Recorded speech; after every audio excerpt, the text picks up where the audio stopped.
इस रोड की शुरुआत में हम देखते हैं वो वेट्रेस जैसे ही नीचे जाती है, वहाँ पे सब उसका इंतजार कर रहे थे। उससे पूछने लगते हैं कि क्या तुम उसको हैंडल कर ली, क्या वो अभी मर चुके हैं, क्या तुम उसको बेहोश कर चुकी हो। इस बात वो वहाँ पे उसको बोलते हैं अगर तुमसे हैंडल नहीं हो रहा तो बोल दो, मेरे बॉयज़ यहाँ पे बहुत सारे हैं, वो ऊपर जाके हैंडल कर लेंगे। इस बात से वो बहुत ही ज़्यादा गुस्सा होती है, उन लोगों को बोलती है शांत रहो चुपचाप से तुम लोग, वो मेरा शिकार है। फिर उसके बाद हम लोग बाहर सीन देखते हैं कि दो गार्ड इसका पहरा दे रहा था, जिसको कोई अपने किसी तरह से उसको बेहोश कर देता है। और वहाँ पे वही सिस्टर रहती है, इसकी एल्डर सिस्टर रहती है थर्ड प्रिंसेस की। बात देखते हैं वो वेट्रेस वापस ऊपर जाने लगती है, उनके लिए वाइन्स लेकर वो ऊपर जब जा रही थी तो वो लोग बोलते हैं कि अगर तुमसे हैंडल नहीं हो रहा हम संभाल ले रहे, तुम अकेला ऊपर क्यों जा रही हो। इस चीज़ को इग्नोर करती है वो। इस बात से वो बोलते हैं कि देखो ये हम लोग को इग्नोर कर रही। इसको देख के थोड़ा सा ओनर्स को शक होता है। देखते हैं वो जैसी अंदर जाती है, आते ही वो चारों तरफ उसको खोजने लगती है थर्ड प्रिंसेस को। वो जाके बेड में देखती है, जिसको देख के चेन उसके गर्दन पे छुरी रख देता है। वो बोलता है बहुत ही ज़्यादा लेट नहीं हो गई तुम। लेकिन उसके जब पास में जाता है तो उसको खुशबू का एहसास हो जाता है कि वो लड़की नहीं है। उससे बोलता है पिछली बार तो पॉइजन लेकर आई थी, इस बार क्या वेपन्स लेके आई हो। इस बात को सुनते ही वो उसके ऊपर अटैक कर देती है कुछ नीडल से, जिससे चेन बहुत आसानी से बच जाता है। जिसको देख के वो वापस उसके ऊपर अटैक करती है। जो अटैक करती है तो उसको हाथ पकड़ के तेजी में घुमाता है, जिसके कारण उसके चेहरा पे जो मार्क्स था वो भी नीचे उतर जाता है। उसको पकड़ने के चक्कर में वो उसको लॉक करके देखते हैं कि वो बेड पे गिरता है, जिसको देख के थर्ड प्रिंसेस बहुत ही ज़्यादा शॉक हो जाती है, क्योंकि यह थर्ड प्रिंसेस की सिस्टर थी। हम एक ही डायलॉग बोलेंगे, जब कुत्ते की मौत आता है तो वो खुद से ही मौत पास जाता है। जैसे चेन उसको पकड़ लिया था बहुत जोर से, वो देख के बहुत ज़्यादा हैरान थे वो एक दूसरे को। यहाँ पे बाहर से घर तो दिखाता है लेकिन आवाज़ इस टाइप का आता है, जैसे वो चेन को बोलते हैं कि तुम ऐसा क्यों किए, तुम पहचाने नहीं या तुम अटैक क्यों किए।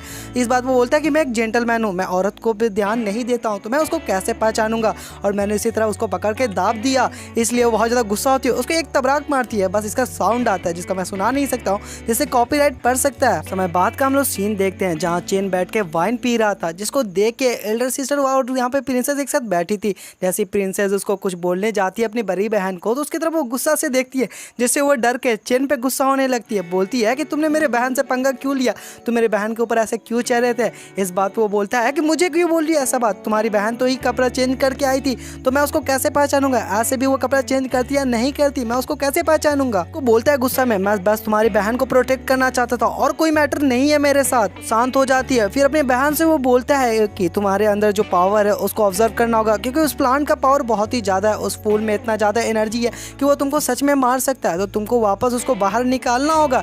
इस बात पर वो बोलती है कि लेकिन मेरे पास उतना इंटरनल फोर्स नहीं है। इस बात पे यहाँ पे चेन उसको तुरंत बोलता है कि वो तो तुम्हारी बहन है तो तुम उसका फोर्स निकाल दो। इस बात पर बोलती है नहीं मैं नहीं निकालूंगी। इस बात से यहाँ पे चेन बहुत ही ज़्यादा हैरान होता है। वो बोलता है यह तो तुम्हारी सगी बहन है तो तुम उसके अंदर का क्यों नहीं निकाल रहे हो। बोलती है कि मैं क्यों एनर्जी को पावर प्रैक्टिस कर रही हूँ, इसलिए यह बहुत ही ज़्यादा पावरफुल हो जाएगा, इसके लायक नहीं है, लेकिन तुम्हारा एनर्जी बहुत ही ज़्यादा कम है और तुम्हारा लेवल भी कम है, तो तुम इसके साथ कल्टिवेशंस करो जिससे तुमको भी फ़ायदा होगा, और तुम इसका ये पूरा जितना है उसको ऑब्जर्व कर लो जिससे इसके बहुत ही ज़्यादा फ़ायदा होगा। इस बात से चेन बोलता है मुझे ही क्यों, मैं दूसरे से बात कर लेता हूँ, जितने भी नीचे क्रिमिनल हैं उन लोगों में से किसी से पूछ लेता हूँ, क्योंकि वो सारे प्रैक्टिशनर हैं। इस बात से वो बोलती है कि अगर उनके साथ तुम पंगा लोगे तो आगे जाके फाइट हो सकता है, और तो और हम लोगों के पास इतना भी टाइम नहीं है कि इतना वेस्ट करें। इस बात को वो बोलता है, लेकिन तभी वो गुस्सा में देखने लगती है, जैसे बोलता है ठीक है ठीक है ठीक है अब मैं कर देता हूँ, क्या गुस्सा में देख रही हो। चेन्नैन तुरंत डील रखता है कि अगर तुम मेरा स्पिरिचुअल एनर्जी मतलब जितना भी पावर है उसको बस थोड़ा सा ऑब्जर्व करना है, एकदम थोड़ा सा, उससे थोड़ा सा भी ज़्यादा की तो तुम अपना हाल सोच लेना। इस बात वो बोलती है मुझे इंटरेस्ट भी नहीं है तुम्हारा एक्स्ट्रा स्पिरिचुअल एनर्जी और जितना भी एनर्जी है उस टाइप का ऑब्जर्व करने का, तो तुम एक काम करो तुम शांति से दे दो। इस बात से वो एल्डर सिस्टर बोलती हैं कि तुम लोग एक दूसरे से ट्रांसफर करो, तब तक मैं तुम लोगों को प्रोटेक्ट करती हूँ। बहुत अजीब चीज़ देखते हैं, चेन अपना स्पिरिचुअल एनर्जी उसके अंदर डाल रहा था कि उसका जो भी पावर अंदर गर्म है उसको ठंडा कर दे, इसलिए उसको देने वक्त थोड़ा सा ही वो देता है तो बोलता है कि बस बंद करो, इतना बहुत ही ज़्यादा है, क्योंकि वहाँ पे वो लोग स्टार्ट कर दिए थे। तो वहाँ पे इसको देख के प्रिंसेस गुस्सा होती है, वो बोलती है अभी समय है थोड़ा सा चुपचाप से रहो। वहाँ पे वो जैसे बंद करने की कोशिश करती है, हम देखते हैं कि एकदम से वापस से वहाँ पे जितना भी चैन का एनर्जी रहता है वो सब कुछ प्रिंसेस के अंदर में जाने लगता है, जिसको देख के वो बहुत ही ज़्यादा हैरान होता है। वो सोचता है ये क्या हो रहा है, उसको डर लगने लगता है उसके शरीर का अगर पूरा एनर्जी चला गया, पूरा स्पिरिचुअल एनर्जी चला गया तो वो को मारा भी जा सकता है यहाँ पे। उनके शरीर से एक बहुत ही ज्यादा बड़ा एनर्जी वेव निकलता है, जिसको देख के नीचे भी पता चल जाता है कुछ तो हो रहा है, जिससे उन लोगों को लगता है कि वहाँ पे वेट्रेस अपना काम कर चुके हैं, उन लोगों को बहुत आसानी से मार चुकी है। वहाँ पे एक बंदा चिल्लाते हुए आता है, बोलता है कि वेट्रेस तो नीचे ही है, वो डांसर नीचे ही है, उसको कोई बेहोश करके यहाँ से चला गया है। जिसको सुन के वो बहुत ही ज्यादा शौक होते हैं, वो सोचने लगते हैं कि तो ऊपर कौन गया है।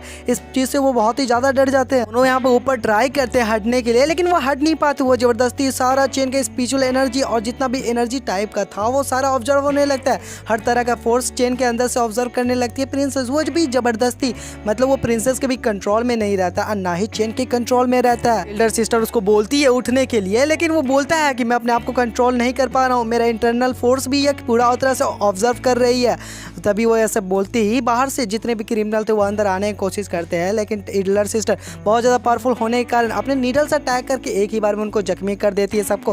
वहीं पे बेहोश हो जाते हैं सारे। वजह से वो आते हैं और उसको जाके वो उससे फाइट करने लगती है। बाहर जाती है अपने तलिस्मान के सहारे से बहुत ही ज़्यादा पावरफुल अटैक करके वहाँ एक ब्लास्ट कराती है, जिससे बहुत सारे और जख्मी हो जाते हैं। वो शांति से खड़ी थी, तभी चार बंदे चारों तरफ से एक साथ अटैक करते हैं, जिसका वो कोई भी रिएक्शन नहीं देती। ऐसा लगता है जैसे वो कुछ कर रही है, उसके दिमाग में कुछ बड़ा चल रहा। तभी हम देखते हैं वो जो टाइगर को देखे थे, इससे पहले हम लोग पैंथर को देखे थे, वो डायरेक्ट आके इन लोगों पर अटैक करके सुपर स्पीड से इन सभी को मार देता है। फाइट नीचे कर रही थी, हम लोग ऊपर देखते हैं उन लोगों को बहुत ही ज्यादा परेशानी हो रहा था। वो लोग वहाँ पे वो एक दूसरे से हटने की कोशिश करते हैं, लेकिन हट नहीं पाते। तभी यहाँ का ओनर उन लोगों के पास पहुंच जाता है। वो हैरम के पीछे उतना देर से पड़ा हुआ था। वो बोलता है कि तुम लोग से मुझे बस इतना ही काम था, तुम लोग से कोई भी मतलब नहीं था। हैरम वो उठा लेता है, उससे बहुत ही ज्यादा प्रिंसेस डर जाती है। वो तभी वहाँ पे ऊपर से डोंग देखता है, उसके ऊपर डायरेक्ट कूद के एक किक मारता है। किक मारने के बाद वो हैरम उठा लेता है। हैरम उठाता है, उसको चिढ़ाने लगता है, जिसको देख के वो बोलता है कि मुझे दे दो। इस बात से उसको और ज़्यादा चिढ़ाने लगता है जबान निकाल के, जिससे वो गुस्सा हो जाता है। अपना स्वार्ड बाहर निकाल लेता है। स्वार्ड बाहर निकाल के उसके ऊपर अटैक करने लगता है। निकालने के कारण वो उसको देख के वहाँ से वो भागने लगता है। वो जैसे ही भागता है हम लोग दोबारा चेन्नन और प्रिंसेस को देखते हैं, जहाँ पे प्रिंसेस लगातार चेन्नन का सारा इंटरनल फोर्स खींच रही थी। जैसे यहाँ पे चेन्नन को तो परेशानी हो ही रहा था, सबसे ज़्यादा प्रिंसेस को परेशानी हो रहा था, क्योंकि एक तरह से ओवरलोड भी किसी के लिए बहुत ही ज़्यादा नुकसान होता है। प्रिंसेस को उतना ज़्यादा ऑब्जर्व बिना चाहे करना पड़ रहा था, जिससे प्रिंसेस को बहुत ही ज़्यादा तकलीफ हो रहा था। वो सोच रही थी यह कैसे भी ख़त्म हो जाए, उसको बहुत ही ज़्यादा परेशानी हो रहा था। चेन्नन को परेशानी तो हो रहा था। देखते हैं चेन्नन का लास्ट एयर फोर्स था, उसके अंदर जितना भी फोर्स था, मतलब इंटरनल फोर्स था, वह सब खत्म होने लगता है। ख़त्म होते हुए उसके शरीर से भी एक क्यू एनर्जी निकलता है, जिसको देख के वो बहुत ही ज़्यादा हैरान होता है। वो बोलता है कि क्या मुझे विश्वास नहीं हो रहा, मेरे पास भी क्यू एनर्जी था। इसको देख के वो इतना ज़्यादा हैरान था कि उसको कुछ नहीं समझ में आ रहा था, क्योंकि मुझे पता है कि अगर इसे पहले हम लोग एक एपिसोड में देखे थे, यह बहुत ही ज़्यादा पावरफुल था। शायद ये अपना पुराना बात बहुत सारा भूल चुका है, जिससे इसको पीछे का बात याद नहीं है। इसकी एनर्जी को देखते हुए शौक होते हुए दिखाकर यहीं पे एपिसोड खत्म हो जाता है। मैं आशा रखता हूँ कि आप लोग सपोर्ट दिखाइएगा और सब्सक्राइब बटन दाबिएगा।